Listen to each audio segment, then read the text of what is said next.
Well, we just passed the halfway point in this course, and I've been building skills upon each other. We started out talking about engaging and some focusing skills, and now we're into the engaging and focusing, and now we're into the evoking process. And I just remind you from an early session that the attitude or the spirit behind this. One more thing I need. That the attitude or spirit behind this is one of partnership. So it's not an expert delivering services to someone that is in a lower status, but very much a partnership with, because you need the expertise of the client you're talking to, an accepting and empowering and compassionate approach. So that mindset is important in using the skills that we're talking about. I thought today I would show you my friend and colleague, Steve Rolnick, because I haven't had a demonstration of him yet here, just as a refresher of the engaging and focusing process. And the example here is one outside of psychotherapy. It is a school setting. A mother has brought her two children to school, and she drops them off. She walked them to school. And then she's sort of hanging onto the gate at the entrance to the school. And a teacher notices this. She doesn't look well, and approaches her and smells alcohol on her breath, and suggests that she have a talk with someone, which the woman agrees to. So you'll see Steve use open questions, reflections, and a summary within the engaging process to begin to talk to this woman. Helen, my name's Steve. Hello. And I'm a counsellor here. Right. And looks like you weren't expecting to see me. Well, the teacher who I spoke to at the school gate said that I would be seeing somebody. She wanted me to see somebody. I expected it to be a nurse or something. I wasn't feeling very well. I see. Yeah. And so that's a surprise to you because well, yes, yeah. I mean, I wasn't very well. In fact, since I've been sat here, I'm fine now. So right. I quite like to go home, actually. Okay, so you're feeling quite a bit better. Oh yes, definitely. And it would be fine for you to go. Yes, to go please. Back home. Yes, I'm fine. And I hope you don't mind if I ask you just a few more questions about what you've been through. Would that be okay? Yeah. Sure. Yeah. Okay, well, I just hope you won't feel that I'm over-investigating you or anything. Right. I just want to understand your story and what happened to you this morning. Yes, yeah. Well, I brought my boys to school. I've got two boys adopted. Right. Alex and Ben. Well, we just came, got them out of the house and we came to school, walked to school like we always do, and then waved them goodbye at the gates. And then for some reason, I just came over a little bit funny then, but as I said, I'm all right now. And when you came over funny, what sort of things were happening? Well, I just had these, my heart was beating. I could feel like palpitations. Right. And I just couldn't breathe, and I could feel my heart beating really fast. I was leaning on the gates, the school gates, and that's when the teacher saw me and came over. She could see I wasn't too well at the time. Yeah, she could probably see you were quite distressed. Yes, because Right, so it sounds like she saw you and felt concern. And you were taking the boys to school. Yes. Alex and Ben, and then something came over you. I don't know. I don't know what it was or anything or why it happened, but I do feel better now. Right. Yes, right. I do. So that's a relief. So it didn't last all that long. No, not long. But while it was there, it sounds a little bit frightening. Frightening. It was frightening, yes, right. It's not something that's happened before. I've had a couple of things like that at home, but not out. It's the first time it's happened out, First time it's happened out and about. Yeah. And you must have been wondering what was going to happen to you. I was worried that I was getting a bit dizzy, yes. You were also getting a bit dizzy, so you were having these sort of symptoms and you were unsure of what it was all about and let alone where it was going to end. Yes, that's right, yes. Is that right? Yes, yeah. And what about the morning? Would you mind telling me how it was for you? Like you woke up this morning? Yeah. Woke up this morning, got the boys out of bed. I mean, right. Alex is always up and about early, right. Ben's not so much. Right. Just running around trying to get them dressed and breakfast, right. and Alex, the little one is quite. I guess he's quite hyper, you know. Right. He never keeps still. Right. And so that's hard work. Yeah. That's you doing more than 2 or 3 things at the same time, keeping an eye on him. Yeah. So it sounds to me like you're doing these normal things that mothers do. Normal mum things, like we all do. Yeah. With 2 boys that required quite a lot of attention. You just have to get on with it. And that was the normal stuff that began your morning. Yeah. It doesn't sound easy, but it's the normal stuff, and you got the kids together. Yes. And then you left the front door. Yes, yeah. How was that? How was the journey to school? Pretty uneventful today, actually. It's been more eventful at other days. Well, we had a bit of a problem with Alex yesterday. Well, not a problem, more of a little bit of a shock, really. Tell me. He ran out in front of a car. My God. It was one of those shock horror moments where time stood still and you feared the worst. Thank God the driver was on the ball and he jammed on his brakes. My word. So that was quite frightening. That sounds really quite frightening. Yeah, it was. And so then walking along this morning in the light of that... He didn't seem to... Alex didn't seem to faze him at all, and he's running around today as well. He didn't run on the road, but... He's a carefree kid, but you've got to watch him. Yeah. Yeah? And then you got them into school, sounds like, with some relief. Phew. It's funny because it was nothing happened, but I actually started then feeling quite scared. Yeah, I don't know why that happened. Maybe. Yeah. So if you like, the success or the victory of getting them to school was coloured by actually you feeling not so good. Yeah. Have I got it? Yeah. Helen, would you mind if I just summarise what you've said so far, and then we can talk about what else we could talk about today? Yeah. Okay. Just want to make sure I really understand you. It was a real surprise for you to have to come in and see someone like me, and I'm sorry about that it was, but you weren't expecting to come and see me, and you got up in the morning and did the usual things that you did with these 2 boys who are a delight, and you're proud of them. Yes.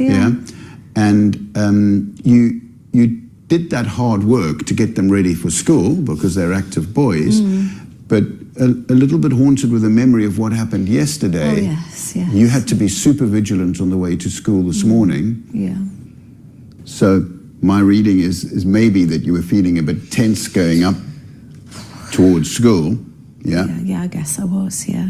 And you got there, and some relief to get them into the playground, but then started not feeling well yourself. That's just about it. Yeah. Is that about it? Okay. Now there's a start. Steve took about 6 minutes just to engage, just to find out about the woman's day, to do some reflective listening. He's an active kid, but you've got to watch him. So he's letting her know that he's paying close attention to what she has to say, and that he's really trying to understand. But he also has this difficult topic to raise, that the teacher smelled some alcohol. So how will he do that? The way Steve often does this, and we do in motivational interviewing, is to offer a variety of things, to give the person a choice of things they could talk about. And he includes in that list alcohol, to her surprise. So here's, again, just a few minutes of folks. And Helen, I wondered if we could spend some time talking this morning about a number of possibilities, and I wanted to make sure that we talked about something that was important for you. Right. And I wondered if I could lay them out for us, so that we could both stand back and consider what's best to talk about. Oh, right. You are welcome to go home if you want to. I don't want you to feel pressurized to be here, so that's an option. Okay. Another is to talk about these panicky feelings that you've been describing to me. Yes, yeah. We could talk about things at home with the children and your husband. Right. Talk about the boys. Yes. Yeah. Talk about you. Anything about you that you want to talk about? We could talk about the school teacher did mention that you were smelling of alcohol, and that we could talk about that. And I'm wondering what makes sense to you, Helen. What's going to be helpful for you? Oh,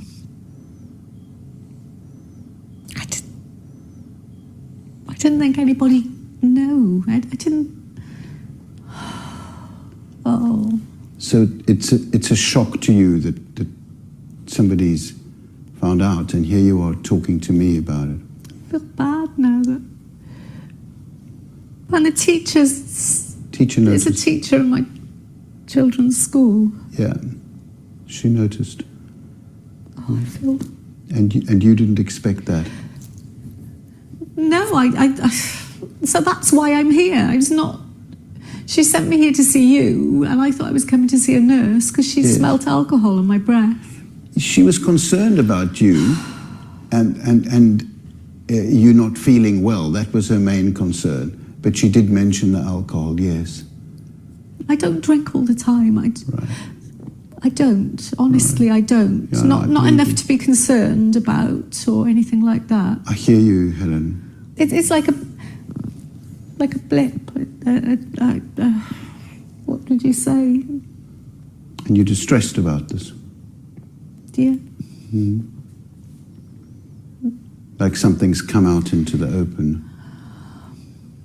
Well, if the teacher knows, you know. I don't want my husband. You're not sure where it's going to end? I don't know. I don't want my husband to know. Okay. You're not going to tell me? Well, this counselling session that we are having is meant to be a safe space for you to talk about whatever you want to. Right. And in that sense, it's confidential.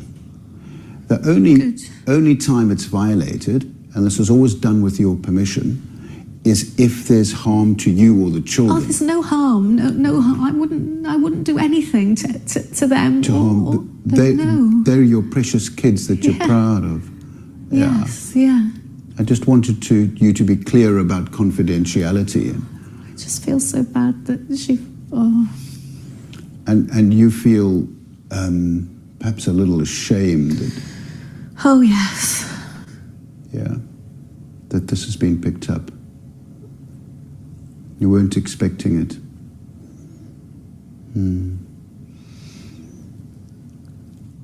It's harder than I think. To get the children to school. It's a real struggle for you. It's been difficult. I don't want to admit that I can't cope, because I can cope. Yeah. And this is helping me to cope. Yeah, I see. Because I waited so long for the boys, and yes. And it's just difficult. Yeah, they're lovely boys, but Alex is so lively and difficult. It's not. They're delightful kids. Yeah. But that doesn't mean it's easy for you.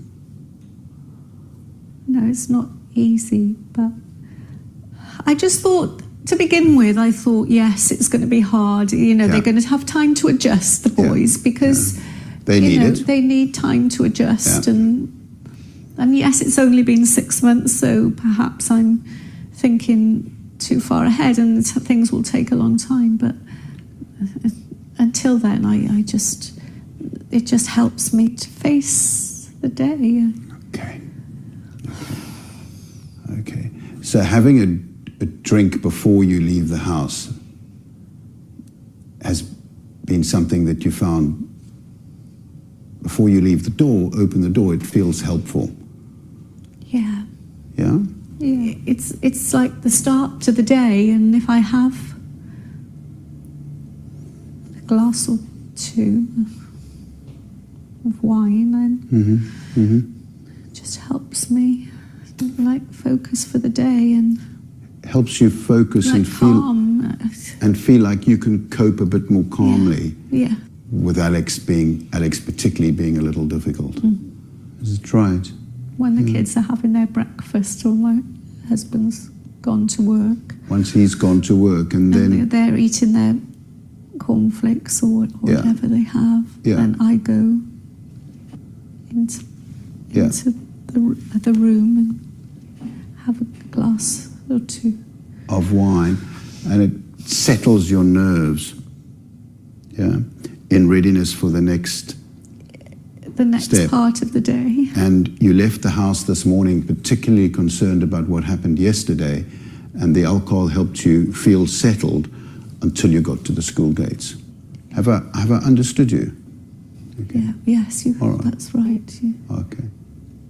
So just short examples and reminders of the engaging and focusing processes. And while Steve's focusing, he's still engaging also. He's still listening well, making sure he understands what she's experiencing.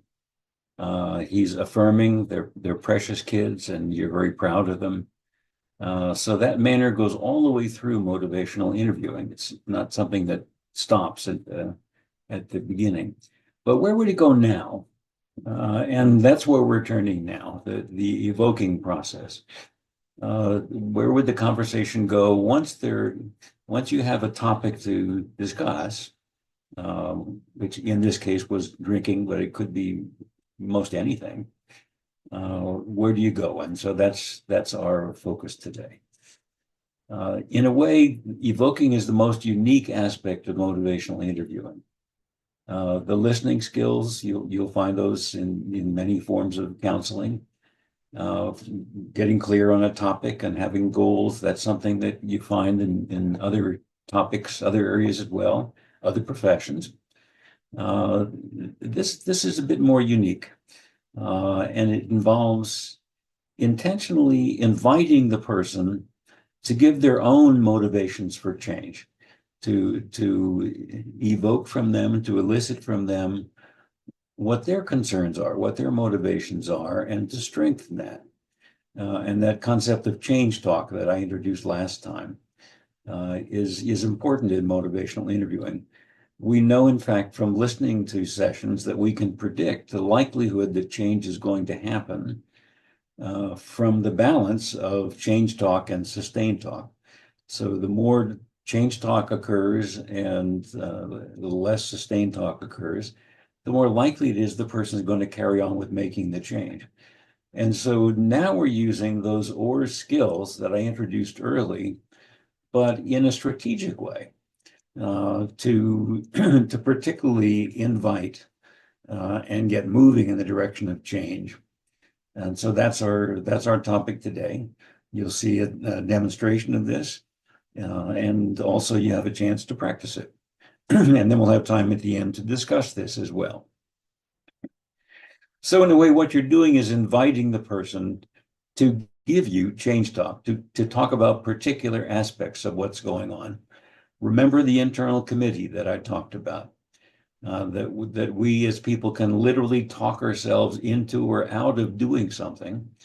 And you're helping people talk themselves into making a change that they need and want to make in their lives. So you're selectively calling on members of the committee who are in favor of change. Basically, that's a metaphor for what's going on in motivational interviewing.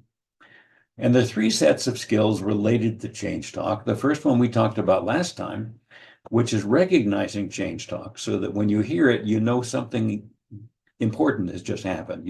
You heard something that you need to remember and that will be useful. What we're talking about today is the skill of inviting people to give you change talk, so you're not just waiting for it to happen, And then next time, we're going to spend the whole session talking about when you hear change talk, how do you respond to it in order to strengthen it, in order to keep it going? So those are interrelated sets of skills around the concept of change talk. And so you're using these ORs, open questions, affirming, reflective listening, summarizing, which you saw Steve doing in the engaging and focusing process, now to begin to move, to begin to row in the direction of change. Major point today is it matters what you ask. It matters what questions you ask the person. And we have guidelines in motivational interviewing for the particular kinds of questions that you would give preference to. Now, last time, I had you generating some change talk statements for yourself about a change that you've been thinking about making in the coming months. And I asked these particular 7 questions, and there was one more actually besides these. And ask you to just write down your responses to them. Why would you want to do this? How could you go about it in order to succeed? What are some good reasons for it? Why is it important for you to do this? What have you already done that kind of moves in this direction? What would you be willing to do? And what do you think you will do? These are all questions that invite change talk. And what I'm going to do now is go through the categories of change talk and give you examples of the kinds of questions that you could ask. When I'm interviewing someone, I'm keeping in mind darn cats, the desirability, reasons, need, commitment, activation, taking steps. These at least 7 different kinds of change talk that I could be asking about. And the questions that you ask are really particular to which kind of change talk you're seeking.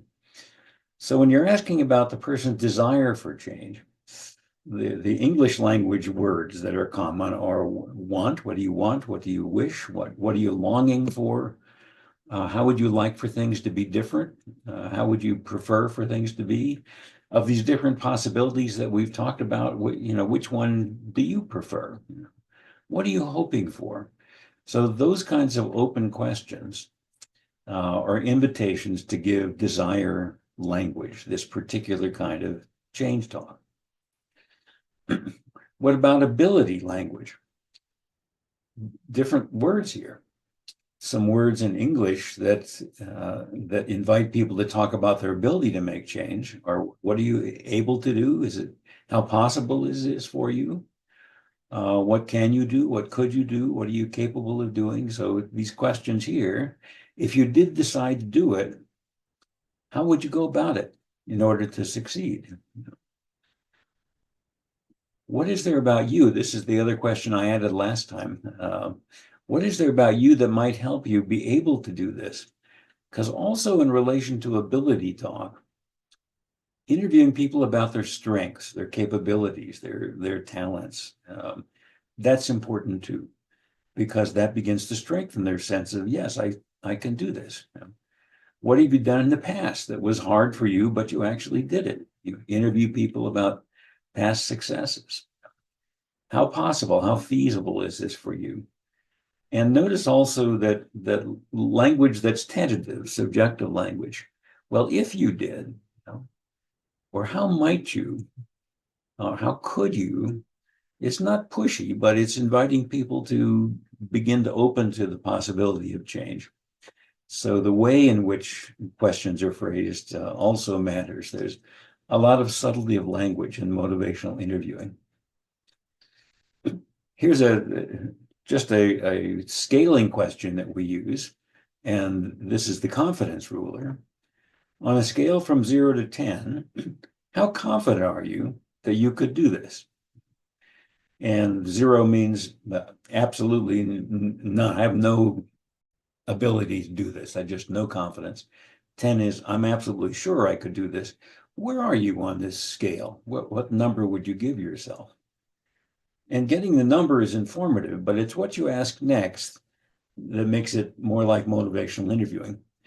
Because if the person says 3, a little bit confident, you're asking, well, and why 3 and not 0? The answer to that question is change talk. So see, throughout what I'm doing today, we're asking questions, the answer to which is change talk. We don't ask why 3 and not 10, because there the person will be giving you sustained talk. They'll be telling you why they didn't do it or why they can't do it and so on. You're wanting to invite the members of the committee who have some confidence to talk about why they have some confidence. A tool that we developed for this, I just had my secretary come up with this list of positive adjectives, and we called it some characteristics of successful changers. But in a way, the list is not magic. There's nothing crucial about the words that are here. It's just a lot of positive words that you could use to describe yourself. And we have people say, well, take a look at this list and just circle a few that describe you pretty well. Which of these are like you? And anybody can find things on the list that describe them. This tends to work better than asking people, what are your strengths? They have a little more trouble coming up with that. But when you give them this big menu of positive characteristics, people say, oh, yeah, well, actually, that's true of me. So we have a demonstration of this, and the link to it is here, but I'm going to show you part of it, in which I'm talking with a client who is pretty depressed. So she's kind of slow talking, not a lot of energy. And I was wanting to begin to strengthen her confidence to make the changes that we were talking about. I'm going to skip into this interview a bit. Here we go. One of the things that we always emphasize in motivational interviewing is the person's own strengths and resources. What about here? Okay. So she's been circling things on the page that describe her. If you spot another one that you think particularly describes you, that's okay too. But you started with creative. Tell me a little about that. How are you a creative person?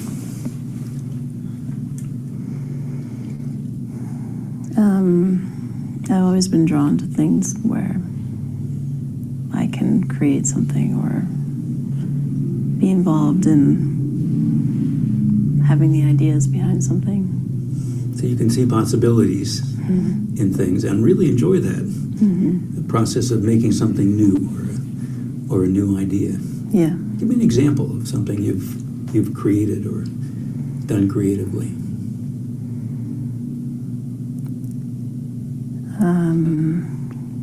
Well, I started a business in the building that I live in. I rent out an art space. I think it was used before I did that, but it's now being used by a lot more people and for shows and things like that. So you saw the possibilities in that space and made an art business out of it. And other people are coming to that and making use of it. Good example. And I think open was the next one that you circled. What does that mean to you? How does that describe you?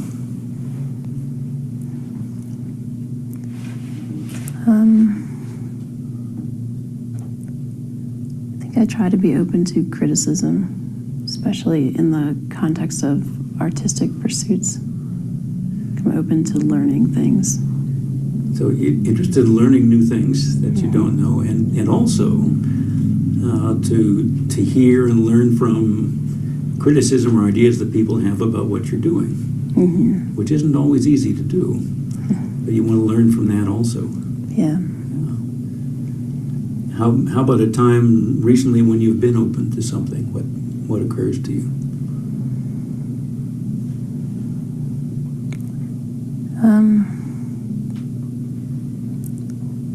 I think this is a different kind of example, but I was open to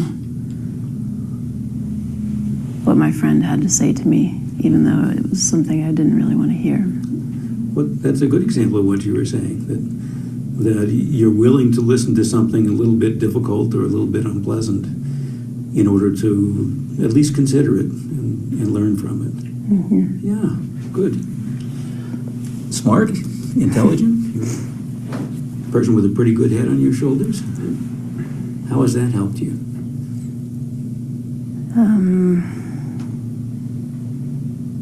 I don't know, maybe just figuring out ways to make a living that aren't just the common way that everybody makes a living, you know? Mm-hmm. So you not only can see possibilities that other people may not see, but you're pretty good at figuring out how that might actually happen and making it happen. Yeah, I think so. Uh-huh. Now the interview goes on from there, and it's accessible to you. You can stream it and watch it if you want.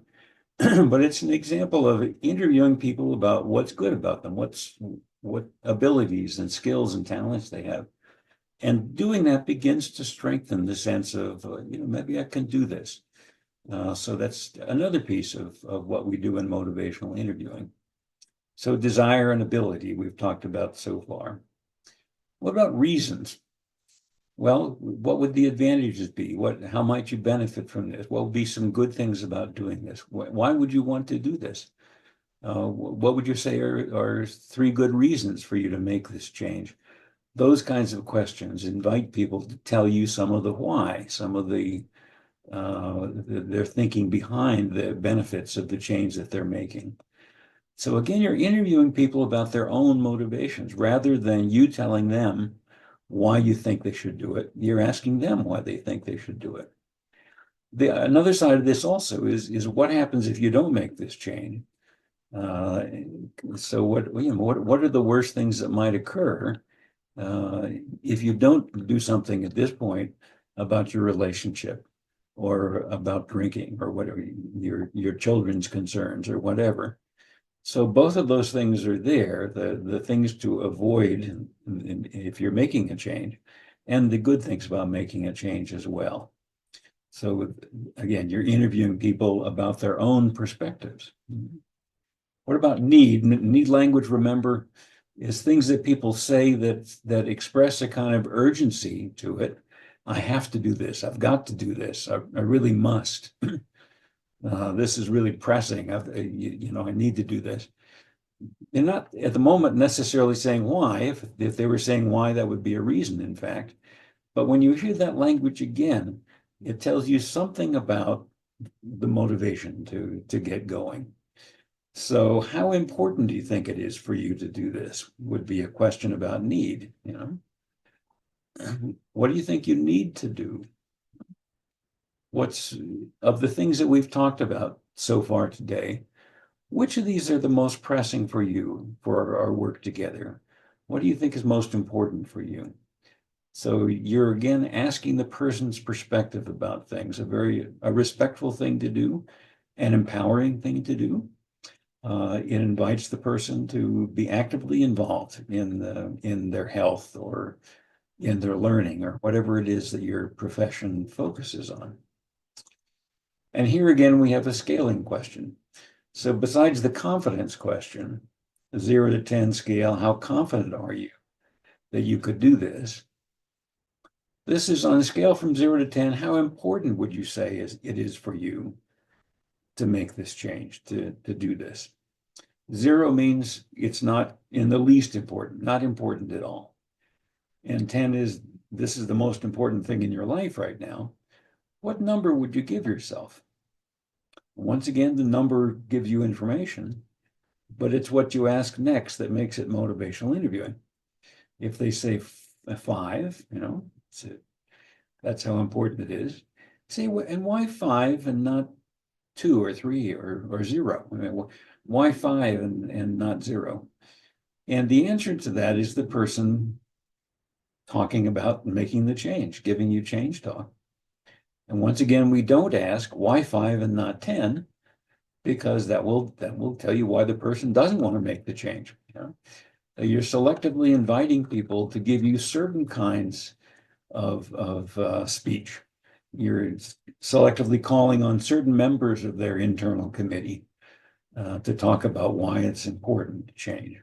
Then we have the mobilizing kinds of change talk. commitment activation, taking steps. And once again, you can ask questions particular to these kinds of change talk. So we just looked at desirability, reasons, and need. Now let's look at these three. Taking steps. What things have you already done in your life that help you move in this direction? What steps have you already taken? Well, what have you done? What actions have you taken that kind of prepare you to make this change? So there you got the person thinking about progress they've already made in this direction, really. Activation language, remember, is not quite commitment, but getting there. Words like I'm willing to, I'll try, I plan to, I might, I'll consider. So these kinds of questions are, well, what would you be willing to try? What might you do? Again, this subjunctive language makes it safer for the person to consider it. It's not pushy, you know. What might you do as a first step toward your goal? What have you considered doing? What are you planning to do? So this is in that little space right before commitment, where you're just having a conversation again about the person's own motivations for change. And then commitment talk, commitment language has words like will, or going to, or promise, or decided, you know. What do you think you will do? So what are you going to do? What do you think you'll do? What have you decided to do? This is the farthest down the line. So these are questions you don't ask early, but when you're getting close to this, this is a question that might be okay to ask. And by the way, if you asked it too soon, if you were being too pushy, you'll find out right away. You'll see the client begin to back away from it. That tells you go back and do some more evoking. So this is not linear. It's not you always do things in this order. You always ask these questions. None of these questions are mandatory. They're just examples of open questions you can ask to invite the person to give you some change talk. So I've said that you, the interviewer, the counselor, the physician, whoever you are, you, the interviewer, have a real influence on how much change talk you hear, and how much pushback or resistance or sustained talk you hear. That balance is what tells us whether change is going to happen. So the more change talk and the less sustained talk you're hearing over the course of a session, the more likely it is that the person will move toward doing this. Here's a little experiment that Lisa Glynn and Terry Moyers did. We had 9 counselors in this study, and we had them do something that seems kind of crazy, you know, which switch their counseling style every 12 minutes. So we had a way of signaling them which thing they were supposed to do without the client seeing that signal light. So it was not obvious to the client what was happening. But they would switch between inviting change talk, doing motivational interviewing, and asking the person to say why they would want it and how they would do it and what the reasons are, and how important it is, and what they're willing to do, all those kinds of questions that we've been talking about. So they're doing that, inviting change talk. And then the switch, and for 12 minutes, they'll do a very specific behavior therapy procedure called functional analysis, which is finding out what comes before the behavior and what comes after the behavior. What are the antecedents and consequences? That's a very common component in behavior therapy. They'll do that for 12 minutes, and they switch back again, switch back and forth. And interestingly, the clients didn't seem to notice that something different was happening. They weren't consciously aware of that. But what we were doing is looking for what's happening in terms of change talk and sustained talk while the counselor is doing these different things, switching back and forth. We counterbalance the order. Sometimes functional analysis was first, sometimes motivational interviewing was first. But every 12 minutes for 4 12-minute sessions, this is what's happening. So what's going on with clients' change talk?